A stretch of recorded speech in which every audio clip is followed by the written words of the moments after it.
ఈ కార్యక్రమానికి ముఖ్య అతిథిగా విచ్చేసినటువంటి మన డైనమిక్ ఎమ్మెల్యే గారు, ముక్కుసూటి మనిషి, స్పీడ్ అండ్ యాక్యురసీ, వేగవంతంగా ఉంటారు మరియు ఖచ్చితంగా ఉంటారు. అలా చెప్పుకుంటూ పోతే చాలా ఉంటాయి ఆయనకి ఇచ్చే బిరుదులు.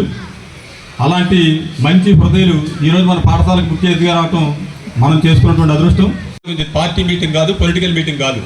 అందువల్ల విద్యార్థులకు సంబంధించి స్కూల్కి సంబంధించే మాట్లాడతారు. ఇప్పుడైతే కనుక మనకి ఈ యొక్క సర్వేపల్లి రాధాకృష్ణ విద్యామిత్రని ఈ పుస్తకాలు నోట్సులు ఇస్తున్నారు. కానీ గత 15 సంవత్సరాలు నేను ఉద్యోగంలోకి ఎంటర్ అయిన దగ్గర నుంచి కూడా, ఆయన ఎమ్మెల్యేగా ఉన్నప్పటి నుంచి కూడా దెందులూరు నియోజకవర్గంలో 1వ తరగతి నుంచి 10వ తరగతి వరకు విద్యార్థులందరికీ ఆయన సొంత ఖర్చులతో నోటీసులు ఇచ్చారు. మీకు తెలియకపోతే మీ అక్కలు, మీ అన్నలు అందరూ అడగండి. ఇప్పుడంటే ఏంటంటే మొన్న కూడా అడిగారు, మొదలు ఏమి ఇద్దాం పిల్లలందరికీ అంటే కనుక, సార్ గవర్నమెంట్ ఫ్రీగా ఇస్తుంది సార్, మంచిది ఇంకా ఏదైనా కనుక ఆలోచించి ఇద్దామన్నారు. ఎందుకంటే ఆల్రెడీ మీ అందరికీ నోట్స్ ఏమి ఇచ్చేస్తున్నారు. ఆయన ముందుగానే ఊహించి గత 15 సంవత్సరాల కిందటే అటువంటి పని చేశారు. అదే కాకుండా మన నియోజకవర్గంలో ఉన్నటువంటి అనేక స్కూల్స్కి 10th క్లాస్ సెంట్రల్ తెప్పిస్తాం అనండి, ఆల్రెడీ కలపరావు నుండి, మొండూరు నుండి, కొప్పాకం నుండి, భోగాపురం, గుడివాకలంక, జాలిపూడి లాంటి స్కూల్ని అప్గ్రేడ్ చేస్తున్నాం అనండి. ఆయన పాత్ర చాలా కీలకమైంది. అది ఒక్కరోజు అయ్యేది కాదు.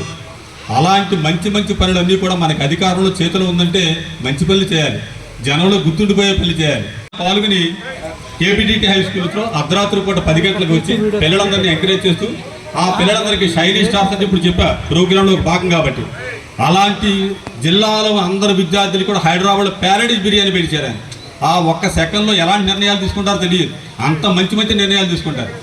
నిజంగా ముఖ్యమంత్రి గారు ప్రమాణ స్వీకారం చేయగానే మొట్టమొదటిగా మెగా డిఎస్సీ ప్రకటించారు 16,651 పోస్టులకి. మరి దానికి మన ఎమ్మెల్యే గారు ఒక దెందులూరు నియోజకవర్గమే కాదు, మన జిల్లాయే కాదు, చుట్టుపక్కల జిల్లాలందరికీ కూడా కేపీటీటీ ఆడిటోరియంని చాలా చక్కగా దాన్ని తీర్చిదిద్ది ఎన్నో లక్షల రూపాయలు ఖర్చు పెట్టి చింతనమనేని చారిటబుల్ ట్రస్ట్ ద్వారా 500 మంది పైగా విద్యార్థులకి, సెకండ్ గ్రేడ్ టీచర్లు అవనండి, స్కూల్ అసిస్టెంట్లు అవనండి, వాళ్ళందరికీ కూడా మంచి క్వాలిటీ కలిగినటువంటి రాష్ట్రంలో నెంబర్ 1 ఫ్యాకల్టీని తెప్పించి ఆ విద్యార్థుల మీద అంత, అంటే విద్యార్థులు అంటే ఎంత ఇంపార్టెంట్ ఇస్తారో ఒకసారి ఆలోచించండి. వాళ్ళకి మంచి కోచింగ్ ఇప్పించారు. 120 రోజులు పైగా మంచి మెటీరియల్ ఇస్తూ, మంచి ఫుడ్ పెడుతూ. నేను చెప్పాను, సార్ ఫుడ్ అక్కర్లేదు సార్, పిల్లలు చాలామంది నిరుద్యోగులు ఉన్నారు, వాళ్ళ కోచింగ్ నమ్ముకుని వచ్చిన విద్యార్థులు ఎవరు కూడా ఫుడ్ లేకుండా పంపకూడదు, పొద్దున్నే కష్టపడి వేరే వేరే ఊళ్ళ నుంచి వస్తారని చెప్పి ఇంచుమించు వారం అంతా ఆల్టర్నేట్ డేస్లో ఎగ్, బుధవారం ఆదివారం మటన్ చికెన్ తోటి మంచి బిర్యానీ అటువంటివి కూడా పెట్టి ఎటువంటి కోచింగ్ అందించారు, ఎంత మంచి మెటీరియల్ ఇచ్చారనేది సార్ ఒక 15 రోజుల్లో రిజల్ట్ వస్తుంది. మినిమం 50 మంది విద్యార్థులకు పైగానే మనం ఆ కోచింగ్ తీసుకున్న ఉద్యోగాలు సంపాదిస్తారు. ఒక్కసారి ఆలోచించుకోండి, ఆ కుటుంబాల పరిస్థితి ఎలా ఉంటుంది. నిజంగా ఆ ఉద్యోగాలు ఎన్నాళ్ళ నుంచో, ఎన్ని సంవత్సరాల నుంచి డిఎస్సీ లేక ఇబ్బంది పడుతున్న ఉద్యోగాలు, ఆ కుటుంబాలకు నిజంగా ఉద్యోగం వచ్చిందంటే వాళ్ళ తల్లిదండ్రుల యొక్క ఆనందం, అంటే వాళ్ళ కుటుంబ పరిస్థితే మారిపోద్ది. ఆవిడ గురించి లేపనే చెప్పుకుంటున్నాం. ఇప్పుడు ఈ వేదిక మీద చెప్తున్నా, నేను రాబోయే కాలంలో ఆంధ్రప్రదేశ్లో ఏలూరు జిల్లాలో దెందులూరు నియోజకవర్గంలో దుగ్గిరాళ అనే గ్రామంలో ఎవరి ఇంటికి వచ్చినా సరే వాళ్ళ కుటుంబం సార్ ఏంటి, ప్రభాకర్ గారు ఏంటి, వాళ్ళ మిసెస్ రాధాదేవి గారు ఏంటి, వాళ్ళ కుటుంబ సభ్యులందరూ కూడా ఇంటికి వెళ్ళగానే ఒకటే అడుగుతారు, సార్ ముందు మీరు టిఫిన్ చేశారా, టీ తాగారా. ఎంత మంచి వ్యక్తి అయినా శత్రువైనా సరే ముందు అది చేసి వచ్చిన తర్వాత సమస్య అంటారు. మీకు మీ ఫాదర్లు చాలామంది వెళ్ళి ఉంటారు, ఇంటికి వెళ్ళి కనుక్కోండి. తప్పనిసరిగా అటువంటి మంచి మంచి పనులు చేసినటువంటి మన ఎమ్మెల్యే గారు, అలాగే ఆయనకు కప్పినటువంటి షాల్ అన్నీ కూడా అనాథ పిల్లలు, ఆర్ఫాన్స్ ఎవరైతే ఉన్నారో, అలాగే మెంటల్లీ రిటార్డ్ పిల్లలు ఎవరైతే ఉన్నారో వాళ్ళందరికీ కూడా మంచి మంచి డ్రెస్సులు కుట్టించి పంపిస్తున్నారు. అసలు ఆలోచనలకు అద్భుతం అండి.